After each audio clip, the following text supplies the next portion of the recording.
Welcome to the Seven Figure Leaders podcast. This podcast was created to celebrate the success stories of seven-figure business owners, giving them a platform to share their insights and lessons learned in order to inspire other business owners. As well as that, it's an opportunity to build new connections. So if you're a seven-figure business owner or someone who works with seven-figure business owners and you're looking for introductions to potential stakeholders, strategic partners and clients, I'd love to hear from you or have you on as a guest and see if I can help make those connections for you. Just go to synergycfosolutions.co. That's synergycfosolutions.co and click podcast. And there you'll find the link to apply.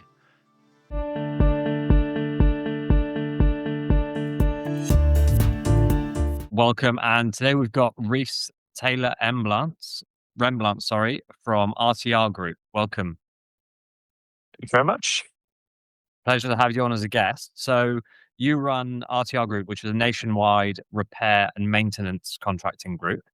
Perhaps give us a bit of an overview. How did you get into running this business and when did you start it?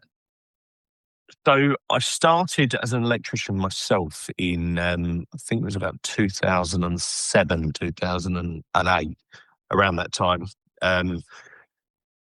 focusing mostly on domestic premises, domestic properties, etc. Sort of grew the business to about 2015 and we had about 8 employees at that time. I decided I'd go into a partnership with somebody else, went in partnership for 2 years. Didn't quite work out the way I'd anticipated it working. So in 2017, came back as a group, came back to working for myself. I think I pulled half of the guys from that partnership and he kept half of them. And then we sort of focused a little bit more on commercial installs, hotels, shops, shop fit outs, etc. Like I said, it just kind of went from there. Lockdown changed our business model slightly because we were a lot more involved in like the shop fit outs, big commercial projects, and obviously during lockdown, the bigger contractors just went under, and we got stung for quite a bit of money during lockdown.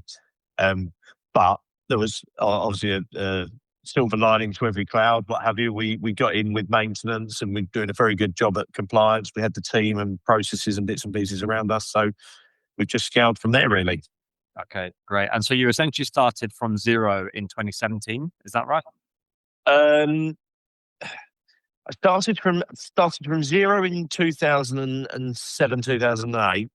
Yeah. And obviously worked up and built my customer base up to 2015 when I went into partnership.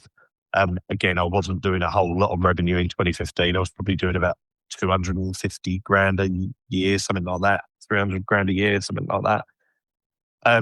Obviously went into partnership and it was, to be honest, was sold the dream of, come with me, it'll be good. We'll get you these customers, do this, do that. And it didn't quite work out the way I'd hoped it was. Obviously, being in a partnership, you answer to someone, it's a bit harder. Yeah. So it was just something that I didn't personally enjoy. I didn't want to do it. So 2017, we had some of the existing customers. So me and the partner split up quite amicably. So I took my customers that were there from before, and he took his customers that were there from before. So although I went back to zero and started a fresh company in 2017, I already had systems, people, processes, etc. in place. So it wasn't a standing start from zero, if that makes sense. Yeah. And so what's your kind of core products and your ideal clients? You mentioned there's some supermarkets and offices. Yeah. What's your core and what are you helping them with? So that has changed slightly, like I said. So that was probably before lockdown when we were going to the commercial new build installations, sort of fit outs, offices, etc. We now work predominantly with property management companies, local councils, social housing companies, etc., care homes, schools. We work with commercial clients on a mixture of commercial and domestic premises for them. Mm-hmm. And what exactly do you do for them? And what exactly do we do? So we offer a turnkey solution for all of their maintenance, all of their compliance. So we've got, obviously electrical is my background. We've got gas engineers, so we're gas safe registered.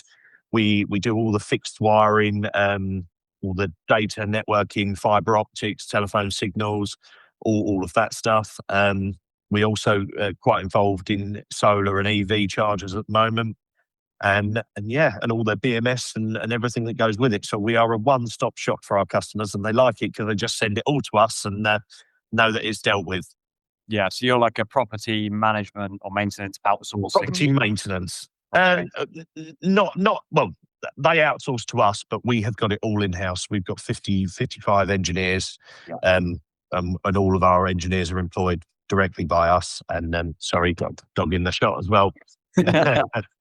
And so where are you at today in terms of, are there a few key clients you look after, or have you got a lot of them well diversified? We are quite well diversified. Obviously, we have a couple of bigger clients for us. Sort of some of the councils, we're doing a lot of work with Lambeth Council at the moment with some of their voids, etc. But to be completely honest with you, from lockdown, I kind of had a bit of a learning curve because we got knocked for about, I think it was about just shy of £300,000. We got knocked as some of the bigger companies went under, and I kind of had all my eggs in one basket with one customer, and I was like, I'm never doing that again. So lots of little bits from lots of different customers and bits and pieces. So, yeah. And your clients, do you tend to get them organically, or do you have like a marketing program that you use to find them? I am the world's worst marketer. I do no marketing other than the vans being branded. That is it. Everything is found organically, or they organically come to us. The sort of property maintenance and that sort of market is everybody knows everybody. And if you do a good job, your name gets passed around and they go to X company, etc. So everything that we've done is built up on our reputation, on us turning up on time, our reliability, and the guys doing a good job. So yeah, perfect. And obviously you've grown pretty quickly. You've got lots of people in the team now. How have you grown without killing your margin? So obviously, like we talked about when we last spoke, I'm a fractional CFO, so I often I'm interested in how you've managed to preserve cash and build cash without running out of it in the scaling process. So my wife is a chartered accountant, and an auditor accountant is her background, and she is very, very clever at saving money and sort of being very shrewd with what we spend out the money on. So, like I said, people around me like her can obviously really help me push in the right direction. So you got her in the finance seat. Yes, Yeah. she's finance director of the business. Yeah. And who else have you got in the finance function? So, and then other than that, we've really got sort of just data entry. We've got obviously an accounts manager, and she deals with sort of chasing debts, sending invoices out. And then we've got a couple of assistants that just help with expenses and putting all the stuff on the system, basically. Yes. Yeah. And so how was the rest of your team structured? So you've got you're in charge. You've got your wife, who's the finance director, and then who else have you got to get the team in place? So we've got 5 divisions. So like I said, we've got electrics, property maintenance, which obviously covers gas, painting, decorating, telecoms, renewables, and controls, VMS controls. At the moment, I still set up a couple of those. We've got Steve is the manager of telecoms division. We've got Barry, who's manager of the electrical and renewables division, and we've got Dan, who's manager of the property maintenance division. And then I sit above controls.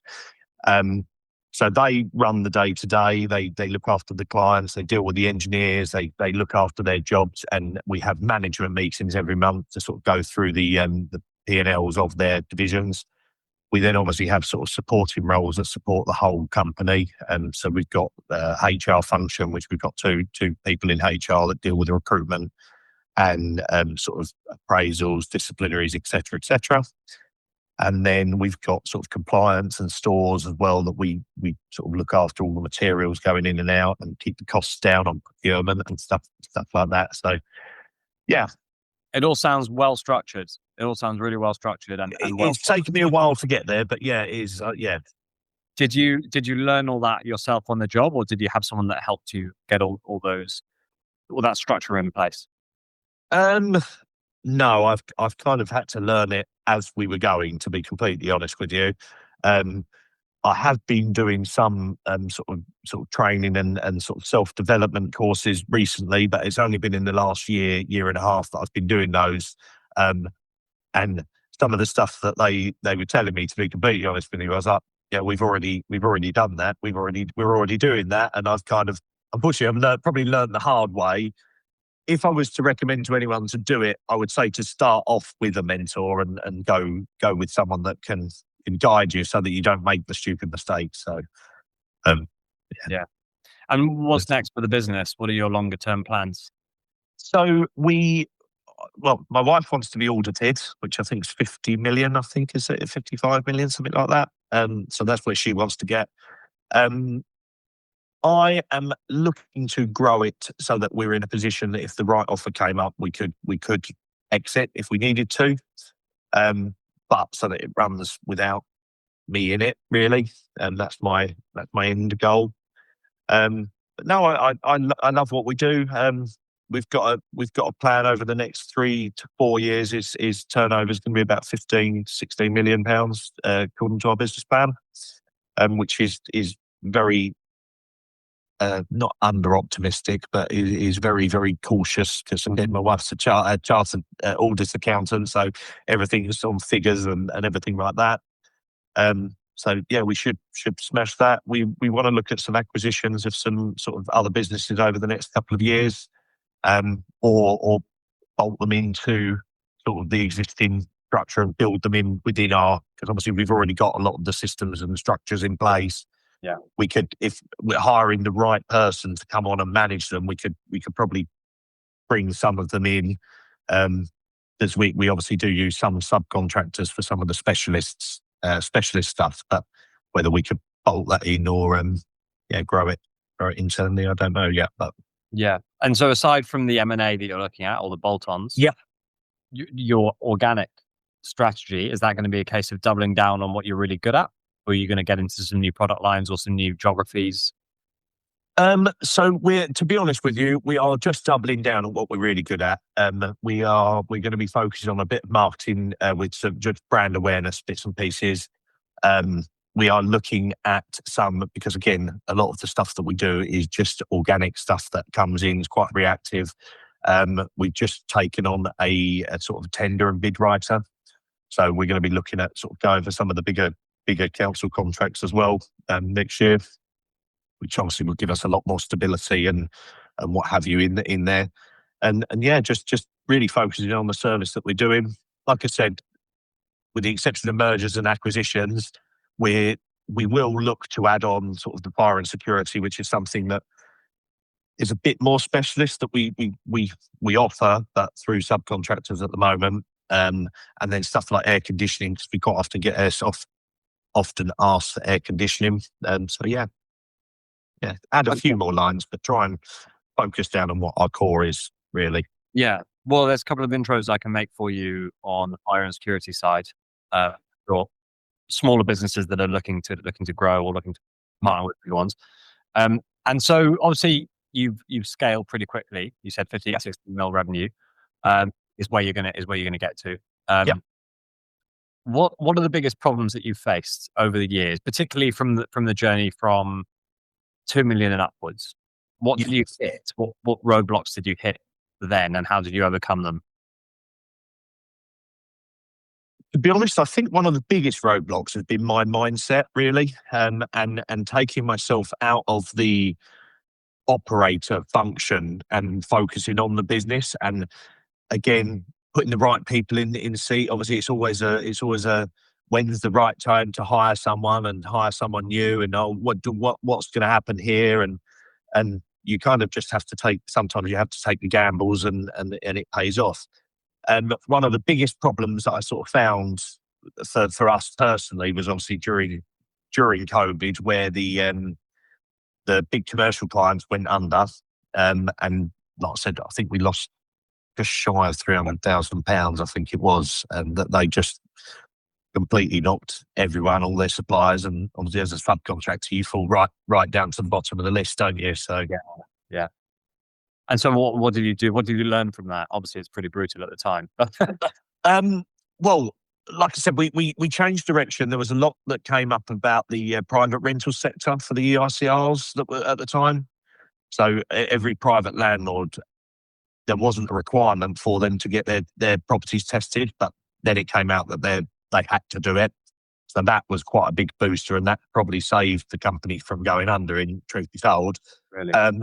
Like I said to you, I've kind of, with customers, never let one customer be that much of a chunk of your turnover. So just diversify who your customers are, and set quicker terms. And I'm a little bit old school in the fact that if you tell me something, I'm a man of my word, so I'll do what you sort of say. Whereas I've probably, everything is documented now. Everything's written back, and POs and orders, everything like that, to make sure that we're getting the money in, and also chasing a lot quicker than what letting it go for so long. Yeah. So mostly around cash control and what you're willing to tolerate in terms of clients not paying you on time. Exactly. Yeah. Yeah. And I'm interested, you mentioned mindset. Yeah. Before you mentioned the client that didn't pay. What did you do to help you get over that or get out of your own way? So that's what I took from what you said. It was really, I mean, one of the biggest things was sort of, for me, coming off of the tools. I mean, I'm still an electrician by heart. If anybody who meets me, I would still tell them I'm an electrician, even though I've got a £6 million business, what have you, that's got 55 engineers. I still tell people I'm an electrician. So I think that's possibly one of the worst things for me, because obviously I was almost a busy fool trying to do the work and then manage the people.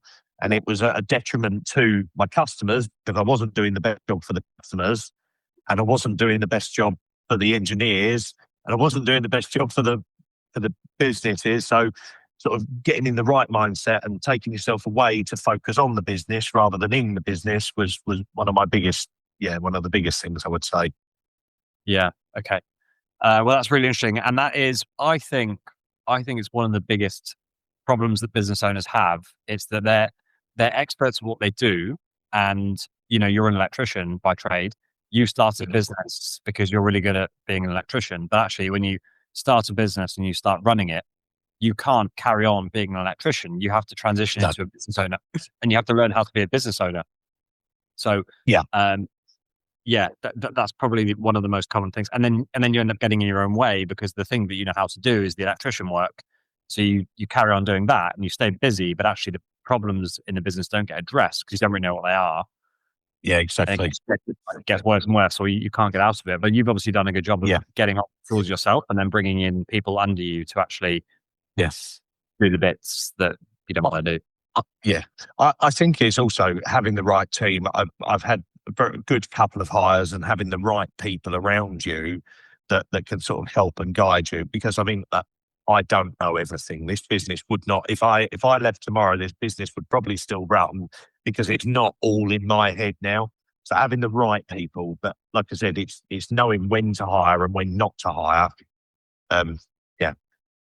Yeah, perfect. Well, thanks very much for being a guest. Is there anything you'd like to share with the audience? Not really. Just like I said, just keep going at it.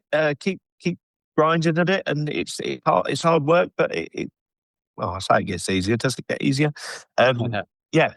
Just keep at it, and keep following your dreams, I suppose. Yeah. But in terms of who might be a good intro for you, would that be people in that sector that we mentioned earlier, so fire and security, for example, or anyone else who'd be able to support you, or you might be able to support? Yeah. I mean, we're always looking for sort of qualified tradespeople, whether that's other business owners that sort of wanting to work with us, and good, reliable people that do good quality work. Again, for us, our customers are sort of some of the bigger boys, local councils, bits and pieces, and so we're just here to help. Good stuff. All right. Well, if anyone wants to reach out to you, we'll put a link to your website in the show notes, and also a link to your LinkedIn. Yeah. Thank you very much. Yeah. Thanks very much for coming on as a guest, Reiss. Thanks, Tom. Lovely to speak to you. Cheers. Thanks for listening. As I mentioned at the beginning of the episode, this podcast was created to celebrate the success stories of seven-figure business owners, giving them a platform to share their insights and lessons learned in order to inspire other business owners. As well as that, it's an opportunity to build new connections. So if you're a seven-figure business owner or someone who works with seven-figure business owners and you're looking for introductions to potential stakeholders, strategic partners and clients, I'd love to hear from you or have you on as a guest and see if I can help make those connections for you. Just go to synergycfosolutions.co. That's synergycfosolutions.co and click podcast. On that page, you'll find the link to apply.